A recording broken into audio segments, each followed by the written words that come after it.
తేజ గారు హోస్టింగ్ చేస్తున్నారంట రానా గారితో కలిసి. సో ఐఫాతో కొలాబరేషన్ గురించి ఇప్పుడు లోపల అనౌన్స్ చేయబోతున్నారు, మీరు ముందే అడిగేశారు అది. So happy, it's always happy. ఎంటర్టైనర్స్గా ఏదైనా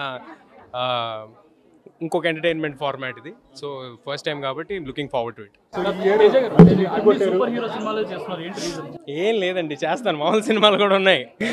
ఇయర్ బిగ్గెస్ట్ హిట్ కొట్టారు, బిగ్గెస్ట్ అనౌన్స్మెంట్ ఒకటి చేశారు. సో కంప్లీట్ గా ఇయర్ అంతా కంప్లీట్ చేంజ్ ఓవర్ కనపడుతుందా మీ కెరీర్ కి సంబంధించి? ఎలా? అదే లేదు, మంచి జరుగుతుంది. చేంజ్ ఓవర్ అంటే చిన్నప్పటి నుంచి ఇలాగే సినిమాలు చేసుకుంటూ ఉన్నాం, ఇప్పుడు తెలుస్తాను అంతే. చిన్నప్పటి నుంచి ఉన్నారు కాబట్టి డెఫినెట్గా ఇప్పుడు లైఫ్ లాంగ్ గుర్తుండిపోయే ఇయర్ ఇది. Done, thanks sir.